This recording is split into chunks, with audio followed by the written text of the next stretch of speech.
All right, ladies and gentlemen, let's talk about the power return loop.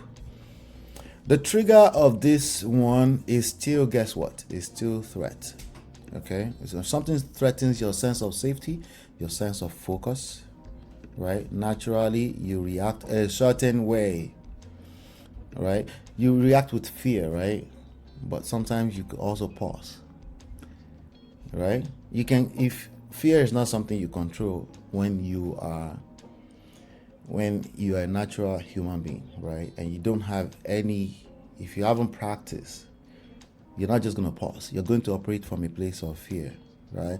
If somebody does anything that threatens your sense of safety, you're not going to pause naturally. You're going to,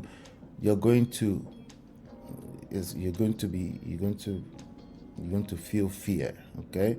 But we're talking about the power return loop right now, okay? So let's practice that real quick.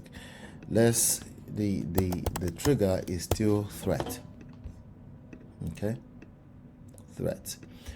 All right, but in this power return loop, as opposed to going in the direction of fear, you will still feel fear. You just won't act on it. Does that make sense?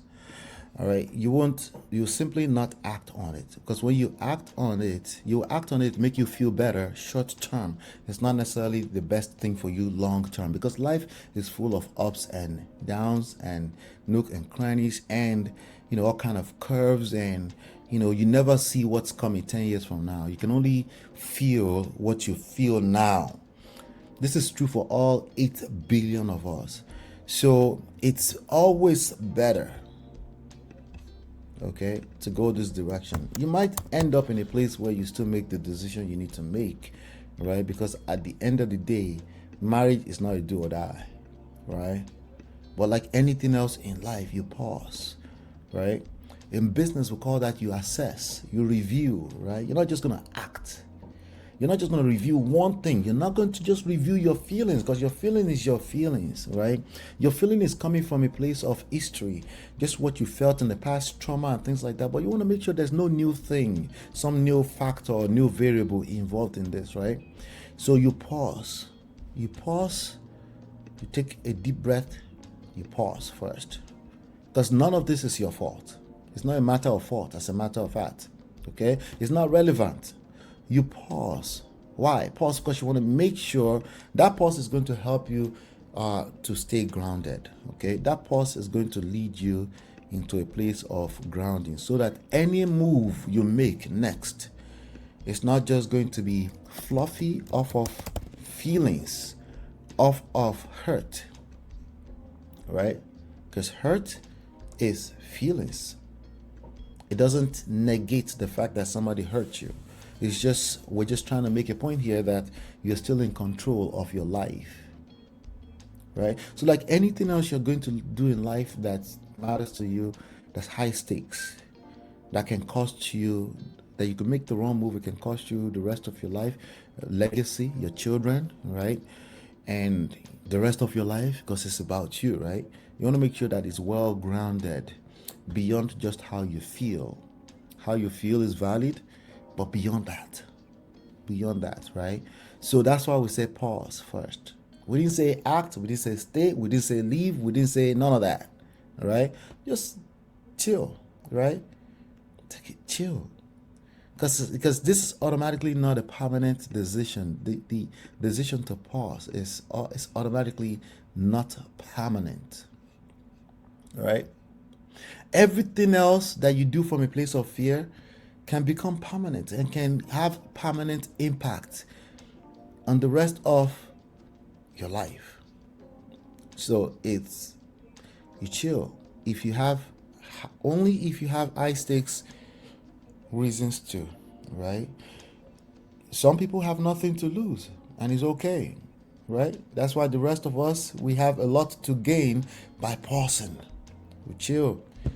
We don't have to rush into a decision, and we don't have to pretend that we're God, because some people will say, oh, just do this, just be better, just open, transparency, honesty. All those things are bare minimum. They're things you're supposed to do as a human being, even if you were single. That does not help you win in marriage or in relationships in general. Okay? Those are things you're supposed to have, bare minimum, just as a human being. So what happens after grounding, guys? right? We're gonna intentionally go to space. Sometimes, yes, taking a little space, there's nothing wrong with that. There's nothing wrong with taking a little space, guys.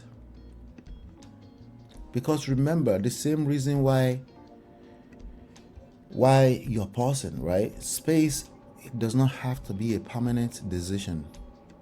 It could be temporary, it could be permanent. The bottom line is that we leave some room just in case of error. Okay? And of course, if we're talking about abuse, you definitely say space, take space. If that person is asking you for some space, you need space. You're not the only one that needs space. They're clearly asking for space because you also need space. But maybe you're desperate, so you don't want the space. Your fear is that if you take space, it's going to be permanent. See that fear? See, we went back to fear so soon, right? That fear is going to destroy everything. Okay, not that fear is much more powerful than your intention to keep the marriage together. That's what you need to understand. That's why I tell people to watch out for emotions, because emotions are powerful. That's why I tell people to watch out for emotionally driven decisions, because emotions are powerful.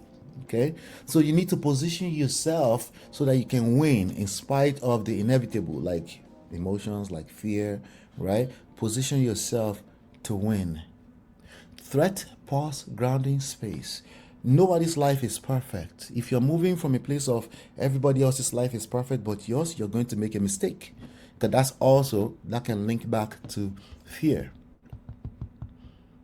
Okay? When you take space and you don't make hasty decisions, people have no choice but to respect you. All right? And respect has a very close relationship with love, right? Or attraction, or everything around that arena, right? When they respect you, it leads to something else, something like what? Like curiosity. They get curious. They're wondering what you're up to. That's literally attraction at work. Okay, if they're attracted to you, generally, they want to help you feel better. They want to help you make your life a lot more easier. That doesn't have to translate to the marriage will come back. It just increases the chances as opposed to everything else. Okay? As opposed to everything else. But I'm telling you right now, when I say increases the chances, there's nothing in the street for everyone. For anyone, rather. There's nothing in the streets. Okay, so if someone is able to tickle your fancy to the point where they're attracted to you and you too, you're curious, and then there might be something left in there. There might be something left. Okay, might be something worth fighting for.